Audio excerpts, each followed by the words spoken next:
All right, so chapter 3 is going to talk about some of the nuts and bolts of how to actually search for a job.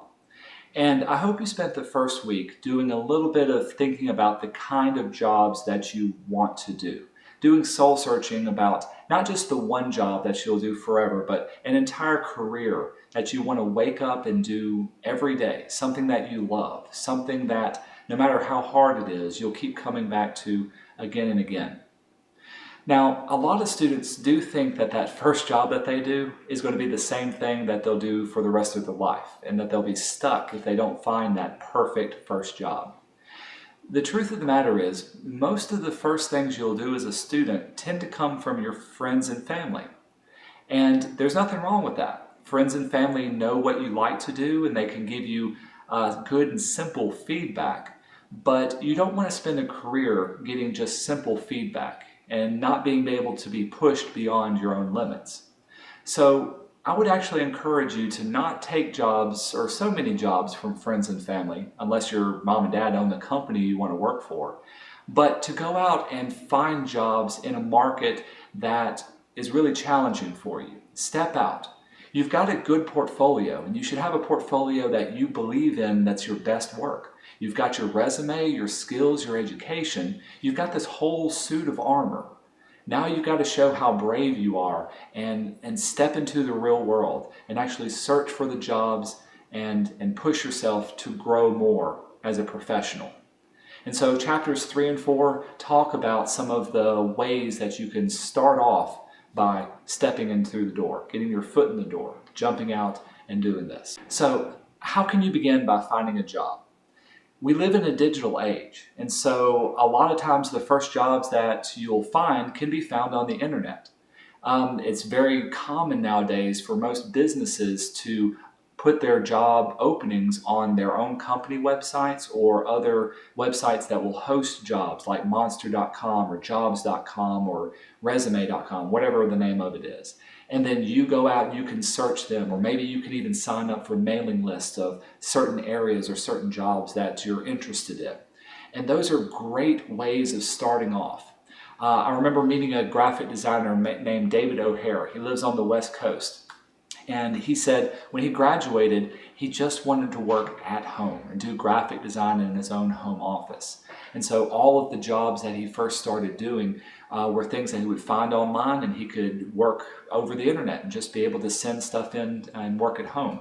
But one day, the president of Expedia.com posted a job online. Now, Expedia.com is this multi-million-dollar corporation. They've actually got other companies underneath them. And the president had a problem in that their graphic design department was so separated from his executive department that it took him forever to get something done. So he wanted to hire a personal graphic designer who would work in the office right next to him. And so whenever he came up with an idea, he could just go to him and have him develop his PowerPoints or his ideas or whatever else that he wanted to do. And so David O'Hare found this job, and he said it was the best job he'd ever had simply because it got him out of his comfort zone. It got him literally out of his home office and into a real world office, somewhere he had to wear a suit and tie every day. But he loved doing it. And he found that job online. So finding jobs online is probably the simplest and easiest way of doing it. But that's not the only way. Another way of doing it is by making a more personal one-on-one connection. Here at Mississippi College, we have a career services center that businesses will try to contact us looking for interns or looking for recent graduates. We have alumni who have gone out into the surrounding area as graphic designers. And you can contact them and try to make connections with them to figure out, hey, what jobs are open? What jobs can you actually find, or who is actually hiring you right now? Being able to make these one-on-one connections is what really, really counts. Because if somebody knows exactly what you're interested in and what you're good at, then they're more likely to come directly to you and request your services.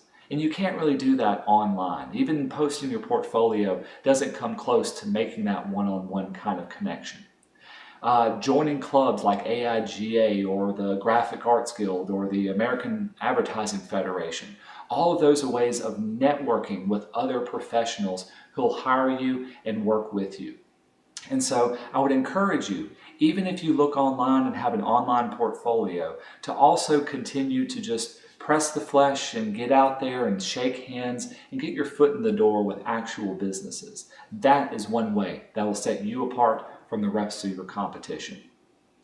Now, once you start doing research, let's say you find a company or find a job that you actually want to go for. The first thing you need to do is to do a lot of research about that one company. Don't just find out what they're looking for in the job. Find out who's your boss going to be, who's the creative director, who's his secretary, who's the president of the company. All of these are key details that you will want to know going into that first interview, because that'll give you things to talk about, that'll give you ways of customizing your portfolio and personalizing yourself as a package designer meant to solve their company's problems. I remember hearing the story of Johnny Gwynn. Johnny Gwynn he's the creative director for several different advertising agencies in Mobile and in Birmingham, Alabama. And he had a guy come in and interview him who listened to his podcast. And Johnny on his podcast talks about being a skateboarder and loving to do skateboarding. And this guy came in, and instead of giving him just a regular paper resume, he put his resume onto a skateboard. He actually etched it into there and gave it to him that way. And Johnny said that was the most memorable interview because this guy did his research. He understood who his boss was going to be and what his boss liked. And so he still got the skateboard. I think the guy only worked for him just for a couple of months, but he said he was the most passionate passionate person to work for him simply because he was so attention to detail driven. He did his research. And so getting an understanding of who you want to work for, not just the job, but the actual company, is the first step that you need to do when you want to start doing research for a job. Now, the second thing that you'll want to consider are some of the salary and some of the benefits, in addition to some of the job description and what you'll actually be doing. Now, it's kind of a given that you're going to be working as a graphic designer, but different companies will pay different salaries, and there's a whole chapter we're going to go into salary. But there is ways you can actually do research into salaries. The first thing you can do, there are books and there are websites that will give you a good estimate and a good range for what a graphic designer should be making in your area. But the thing about these are estimates. And oftentimes, estimates for salaries tend to be higher than what a first-time graphic designer could be expected to pay. The best thing to do is to ask somebody who has either worked for the company before or to get an idea from other graphic designers what their first salary, their first starting range actually was. Usually, if you're a first-time graphic designer, you're not going to be making $100,000 a year. I'm sorry, it's just not going to happen. But hey, maybe you could. But getting your foot into the door is the first major step. Getting the salary, that's just icing on the cake. And for most students, they're not used to making a salary to begin with. You know, you got nothing. You're kind of dependent on your family. So anything above zero tends to be best. But don't get hung up on your amount of income. There are other ways that people can pay you too. Things like having time off or vacation or sick leave. Do they offer insurance? Do they offer you a computer or some way of having your own technology so you don't have to buy your own computer or your own Adobe subscription? All of those are extra little things that you can ask them about on your first interview, in addition to salary or in addition to other things. If they do ask you for a salary range, well, if you've done your homework, then you should be able to throw out a range that even if it's high, the best they can do is say no. But you never want to undercut yourself. Again, we'll talk more about salary in the next couple of weeks, but that is one thing that you'll also want to research in addition to the companies that you want to work for.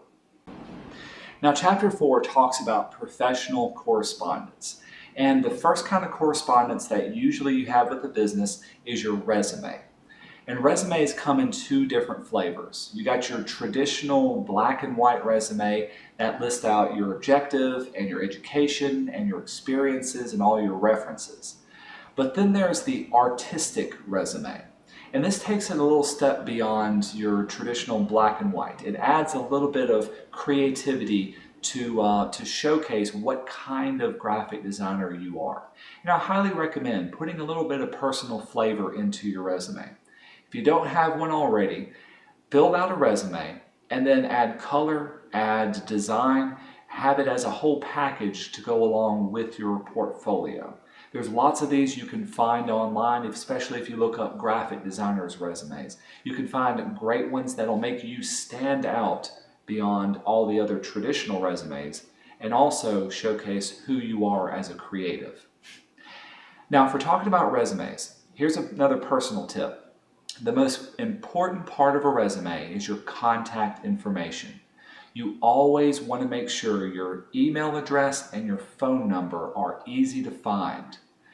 And if you have an email address that you've still been using since junior high, that's less than professional, like if your email address was hellokitty1994@yahoo.com or transformersfan2027, you probably need to get a new email address.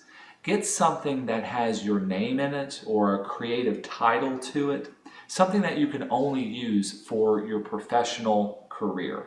And save your personal email address for all your friends and family members. Get something that you'll be proud to put onto your resume. Now, beyond resumes and portfolios and cover letters, there's other kinds of professional correspondence as well. Things like thank you letters and follow-up emails and letters of confirmation. These are so important to pay attention to. So read over this part of Chapter 4 very carefully. These kind of things definitely set you apart from your competition as well. After every interview, you need to send a thank you letter and do it as soon as possible, as soon as you get home. Thank them for interviewing them, for your time. Thank them even if the interview goes bad. Make sure you appreciate them taking their time to speak with you, look at your portfolio, give you feedback. Because I guarantee you, if you didn't get the job this time, they're going to remember how you acted afterward and they'll have an open door for you in the future. If you send a thank you letter and say, hey, thank you so much. If you leave them something behind and says, hey, have a copy of my portfolio and give them to as a CD or as a jump drive. If you leave something with their secretary, oftentimes secretaries, they're the ones who actually do the correspondence. So being nice to the secretaries, greeting them with a smile, going in there and learning their names and speaking to them on a personal one-on-one, that will set you apart as a professional as well. And those are the kinds of things that really set you up to do a great job, both in the beginning and after the interview.